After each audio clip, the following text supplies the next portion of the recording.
لا حول ولا قوة إلا بالله العلي العظيم. أعوذ بالله السميع العليم من الشيطان اللعين الرجيم.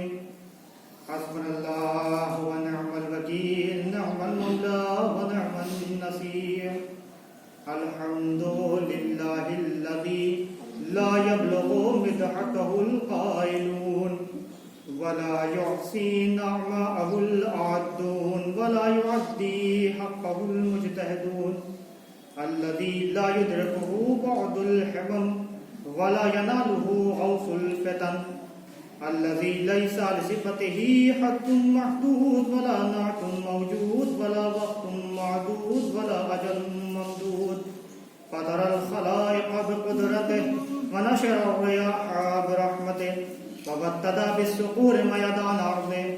الصلاة والسلام وتحية والإكرام على سيد أصل ما في الوجود، سر الله في كل موجود، نقطة دائرة الوجود، صاحب لواء الحمد والمقام المحمود، الخاتم لما سبق والفاتح لمن غلق، المعلن الحق بالحق بالقاسم.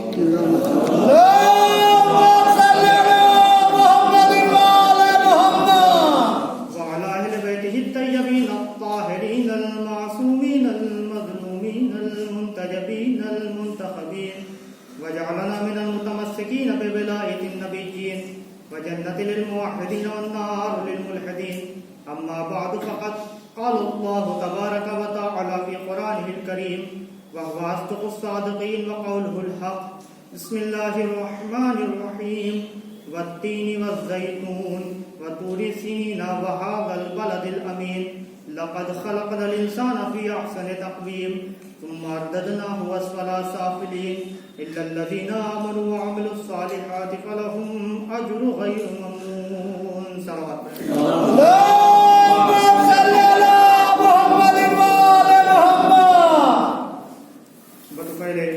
حضرات جہاد معصومین علیہ السلام، خصوصاً والتعید و توفیق شہزادی اولیاء حضرت بطول بنت رسول جناب فاطمۃ الزہرا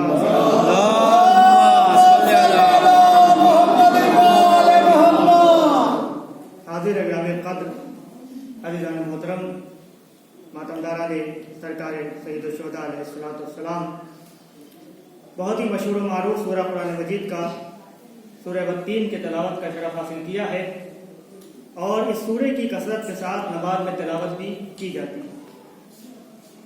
اس سورے میں پروردگار عالم نے بہت ہی وضاحت کے ساتھ، صراحت کے ساتھ انسان کی کامیابی کی منزل کی نشاندہی کی کہ انسان کیسے کامیاب بن سکتا ہے، کن چیزوں کے ذریعے انسان اپنی کامیابی کی منزلوں تک پہنچ سکتا ہے۔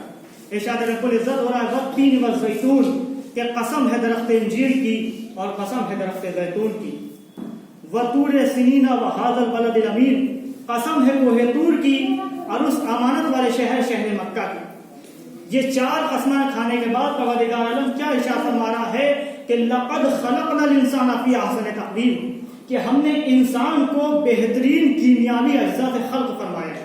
جتنا اچھا انسان بن سکتا تھا ہم نے اسے خلق کر دیا، احسن پیمانے پہ ہم نے انسان کی تخلیق کی۔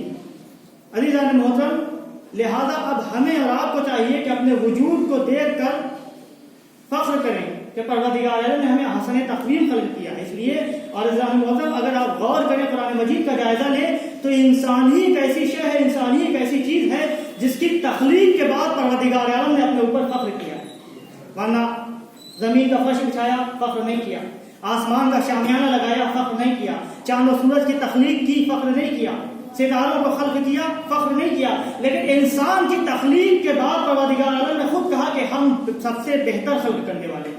یہ عزیزان محترم انسان کی اہمیت ہے، لہذا انسان اپنے اوپر غور کرے، اپنے بارے میں سوچے تو اہمیت پروردگار سمجھ میں آئے گی، عظمت مالک سمجھ میں آئے گی۔ اور یہی وجہ ہے کہ مولا کائنات نے ارشاد فرمایا کہ من عرف نفسہ فقد عرف ربہ، کہ جس نے اپنے آپ کو پہچان لیا اس نے رب کو پہچان لیا۔ مولا کائنات فرماتے ہیں کہ یہ انسان ایک کتاب ہے، اللہ نے اعضائے انسانی کو اوراق کتاب انسانی بنا دیا ہے. بہت توجہ چاہتا ہوں. اللہ نے اعضائے انسانی کو اوراق کتاب انسانی بنا دیا ہے کہ تم اگر کتابیں نہیں پڑھ سکتے تو اپنے وجود پر غور کر لو. یہ اعضاء و جوارح تمہارے یہ اوراق کتاب انسانی ہیں. لہذا جب تم اپنے اوپر غور کرو گے تو خالق کی معرفت کا اندازہ تمہیں ہوگا, تمہارا ایمان مستحکم ہوگا. پروردگار عالم ارشاد کیا فرما رہا ہے کہ انسان کی تخلیق کا ذکر کرنے کے بعد ارشاد فرمایا کہ لقد خلقنا الانسان فی احسن تقویم ثم رددناہ اسفل سافلین. پھر ہم ہی نے اس انسان کو نہایت پستیوں کی طرف دھکیل دیا. بڑی تعجب کی بات ہے, معبود بنایا تو حسن تقویم بنایا, بہترین کیمیاوی اجزاء سے خلق فرمایا, جتنا اچھا انسان بن سکتا تھا انہیں بنا دیا اور دھکیلا تو پستیوں میں. بھائی وجہ کیا ہے, ماجرا کیا ہے؟ معبود ان پستیوں سے آخر کوئی نجات بھی پا سکتا ہے؟ آواز قدرت آئی, ہاں الا الذین آمنوا وعملوا الصالحات, کہ جن کے پاس ایمان ہے اور جو نیک اعمال انجام دیتے ہیں ہم انہیں پستیوں سے بچا لیں گے. فلہم اجر غیر ممنون, اور وعدہ کرتے ہیں کہ انہیں دائمی اجر عطا کریں گے, ایسا اجر عطا کریں گے جس کا سلسلہ قیامت تک ختم ہونے والا نہیں. عزیزان محترم, اس سورے کو مد نظر رکھتے ہوئے دیکھا جائے تو انسانی زندگی خطرات کی عزت پر ہے. جوانی کو بڑھاپے کا خطرہ, صحت کو مرض کا خطرہ, دولت کو ضائع ہو جانے کا خطرہ اور زندگی کو موت کا خطرہ.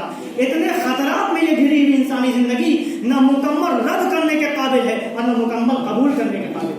لیکن عزیزو عجیب بات یہ ہے کہ ساری دنیا کے وسائل ابلاغ, ساری دنیا کی درسگاہیں, ساری دنیا کی یونیورسٹیز, ساری دنیا کے اخبار پوری دنیا کو اور پوری دنیا کے انسانوں کو باور کرانا چاہتے ہیں, بتانا چاہتے ہیں کہ تم جیو زندگی کے لیے. آپ کے اخبار, آپ کی صحافت, آپ کی ثقافت, آپ کا دانشور, آپ کا ادب آپ کو یہ سکھا رہا ہے کہ آپ جیے زندگی کے لیے, لیکن اس کے برخلاف اسلام کا بتلا رہا ہے جیو موت کے لیے.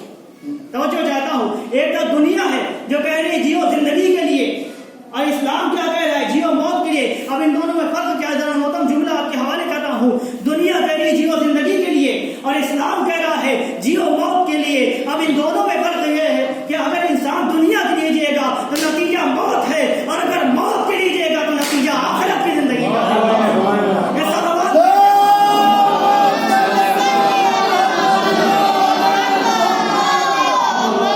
اگر انسان دنیا کے لیے جیے گا تو نتیجہ موت ہے, بالآخر انسان کو مرنا ہے. لہٰذا انسان کے لیے دنیا کے حصول میں لگ جائے, دنیا کو بقدر ضرورت استعمال کرے. لیکن اگر انسان کے ذہن میں یہ بات ہوگی کہ اسے مرنا ہے اور آخرت کی پرواہ کرے گا تو اس کی زندگی کامیاب و کامران بن جائے گی. اب عزیزان محترم, دنیا سے آخرت تک جانے کا کوئی راستہ ہے؟ تو ہاں, دنیا سے آخرت تک جانے کا جو راستہ ہے, جو پل ہے, اس پل کا نام ہے ہدایت. تو میرے عزیزوں, پتھروں پر ہدایت نہیں آئی, درختوں پر ہدایت نہیں آئی, جانوروں پر ہدایت نہیں آئی, ہدایت آئی انسانوں پر. پتھروں میں کوئی رسول مبعوث نہیں ہوا, بہت توجہ چاہتا ہوں, پتھروں میں کوئی رسول مبعوث نہیں ہوا, درختوں میں کوئی رسول مبعوث نہیں ہوا, جانوروں میں کوئی رسول مبعوث نہیں ہوا. رسالت آئی انسانوں پر. بس فرق کیا ہے جان محترم کہ سب سے پست چیز ہے پتھر. بہت توجہ چاہتا ہوں کہ سب سے پست چیز ہے پتھر, اور اس سے بلند ہے یہ درخت, اور درخت سے بھی بلند ہے حیوان, اور حیوان سے بھی بلند ہے یہ انسان. آپ نے کہیں بھی یہ نہیں دیکھا ہوگا کسی پتھر نے یہ کہہ دیا کہ میں درخت ہوں. بہت توجہ چاہتا ہوں, کسی پتھر نے یہ نہیں کہا کہ میں درخت ہوں, اور کسی درخت نے یہ نہیں کہا کہ میں حیوان ہوں, اور کسی حیوان نے یہ نہیں کہا کہ میں انسان ہوں. یہ انسان ہے جو اپنی حد سے آگے بڑھ گیا. یہ انسان ہے جو اپنی حد سے آگے بڑھ گیا. فرعون نے کہا کہ اسے خدا مان لیا جائے, مسیلمہ کذاب نے کہا کہ اسے نبی مان لیا جائے, اور 2 رکعت کے پیش نماز نے کہہ دیا اسے امام مان لیا جائے.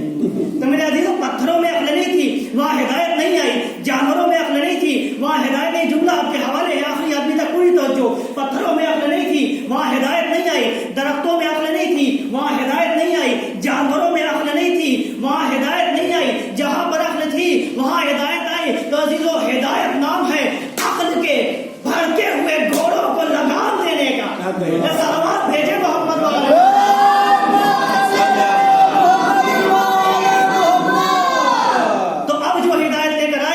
وہ اپنے زمانے کا عقل مند ترین انسان ہوگا. جناب آدم اپنے زمانے کے عقل مند ترین انسان تھے, جناب نوح اپنے زمانے کے عقل مند ترین انسان تھے, جناب ابراہیم اپنے زمانے کے عقل مند ترین انسان تھے, جناب اسماعیل اپنے زمانے کے عقل مند ترین انسان تھے, جناب یحییٰ اپنے زمانے کے عقل مند ترین انسان تھے, جناب زکریا اپنے زمانے کے عقل مند ترین انسان تھے، جناب موسیٰ اپنے زمانے کے عقل مند انسان تھے، جناب عیسیٰ اپنے زمانے کے عقل مند انسان تھے، جناب یعقوب اپنے زمانے کے عقل مند انسان تھے، جناب یوسف اپنے زمانے کے عقل مند انسان تھے، اور محمد عربی صلی اللہ علیہ وآلہ وسلم اپنے زمانے کے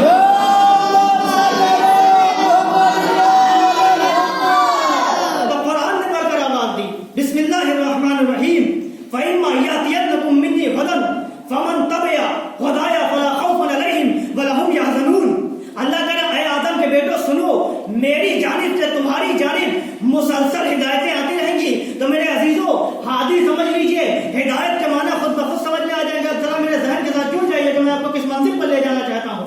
ہادی سمجھ لیجئے، ہدایت کے معنی خود بخود سمجھ میں آ جائیں گے۔ بھائی شاعر وہ جو کبھی شعر کہے اور کبھی نہ کہے، مقرر وہ جو کبھی تقریر کرے اور کبھی نہ کرے، خطیب وہ جو کبھی خطبہ دے کبھی نہ دے، حکیم وہ جو کبھی علاج کرے کبھی نہ کرے، طبیب وہ جو کبھی طبابت کرے اور کبھی نہ کرے، وکیل وہ جو کبھی وکالت کرے اور کبھی نہ کرے۔ ارے ہادی وہ کہاں ہیں آپ؟ ہادی وہ جو کبھی ہدایت کرے اور کبھی نہ کرے۔ تو پروردگار عالم نے کہہ دیا کہ میں ایسا ہادی نہیں بھیجوں گا کہ جو کبھی ہدایت کرے اور کبھی نہ کرے بیٹھا رہے، بلکہ میں تو مجسمہ ہدایت بھیجوں گا، ایسا ہادی بھیجوں گا کہ جس کا اٹھنا بھی ہدایت، جس کا بیٹھنا بھی ہدایت، جس کا جانا بھی ہدایت، جس کا سونا بھی ہدایت۔ جملہ آپ کے حوالے آخری آدمی کا پوری توجہ، جس کا سونا بھی ہدایت، جس کا جاگنا بھی ہدایت، جس کا چلنا بھی ہدایت، جس کا رک جانا بھی ہدایت۔ ارے وہ خوش ہو کر کسی کو اپنے کاندھوں پر اٹھا کر من تم تو مولا کی سند دے دے جب بھی ہدایت، ناراض ہو کر کسی کو بزم سے بھگا دے جب بھی ہدایت۔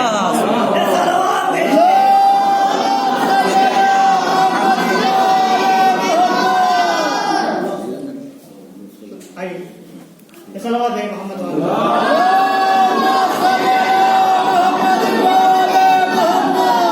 وہ خوش ہو کر کسی کو اپنے کاندھوں پر اٹھا کر من کن تو مولا کی سند دے دے جب بھی ہدایت، ناراض ہو کر کسی کو اپنے بزم سے بھگا دے جب بھی ہدایت۔ میرے عزیزوں، بزم سے کس کو بھگایا یہ مسئلہ مجھے نہیں چھیڑنا، نام لینا بھی مکروہ ہے، لیکن کاندھے پر کس کو اٹھایا سب بہتر جانتے ہیں۔ زیادہ دیر کی زحمت نہیں، چونکہ مجھے معلوم ہے کہ صبح سے اب تک مجلسیں ہو رہی ہیں اور آپ تھکے ہوئے ہیں، بس چند منٹ کی زحمت ہے اور عبادت تمام۔ تو مولا کائنات کو کاندھوں پر پیغمبر اکرم نے اٹھایا، اور یقیناً مولا کائنات ہی وہ تھے جو اس حق کے زیادہ مستحق تھے۔ یقیناً اگر آپ تاریخ کا جائزہ لیں تو ہر قدم پر مولا کائنات نے پیغمبر کا ساتھ دیا، نصرت کی ہے دین اسلام کے تحفظ کے لیے۔ تو عزیزان محترم، پروردگار عالم نے بھی یہ طے کر لیا کہ اگر میرا کوئی ولی نبی کا جانشین اور لوگوں کا مولا بنے گا تو علی ابن ابی طالب ہو۔ عزیزان محترم، جب اعلان ولایت ہو چکا تو تاریخ اس بات کی شاہد ہے کہ علی کی مخالفت کی گئی، بغض و حسد رکھا گیا، علی کے خلاف تاریخیں لکھی گئی۔ میں نے جملہ ہی شاید غلط کہہ دیا، میرے عزیزوں، تاریخیں لکھی نہیں گئی، تاریخیں بنائی گئی، تاریخیں گڑھی گئی۔ تاریخ لکھنا اور ہوتا ہے، تاریخ بنانا اور ہوتا ہے۔ بہت توجہ، تاریخ نویسی نہیں ہوئی، تاریخ سازی ہوئی۔ اگر تاریخ لکھی جاتی تو پورے عدل و انصاف کے تقاضوں کے ساتھ لکھی جاتی، لیکن تاریخ لکھی نہیں گئی، تاریخ بنائی گئی بادشاہ کے چشم و ابرو کے اشاروں پر۔ پوری توجہ، بادشاہ کے چشم و ابرو کے اشاروں پر تاریخ بنائی گئی۔ تاریخ لکھنا اور ہوتا ہے، تاریخ بنانا اور ہوتا ہے۔ تاریخ نویسی نہیں ہوئی، تاریخ سازی ہوئی۔ مگر ان تاریخوں کا ہوا کیا جو علی کے خلاف، علی کے بغض میں لکھی گئی تھی؟ ان تاریخوں کا ہوتا بھی کیا؟ تاریخیں ختم ہو گئی، راوی ختم ہو گئے، روایتیں ختم ہو گئی، محدث ختم ہو گئے، گڑھی ہوئی حدیثیں ختم ہو گئی، دربار ختم ہو گئے، وزیر ختم ہو گئے، قلم ٹوٹ گئے، کرتاس ختم ہو گئے، دربار ختم ہو گئے، وزیر ختم ہو گئے، مشیر ختم ہو گئے، بیت المال ختم ہو گیا، پاور آف بینک ختم ہو گیا، پاور آف اسٹیٹ ختم ہو گیا۔ علی سے دشمنی کرنے والے اپنی اپنی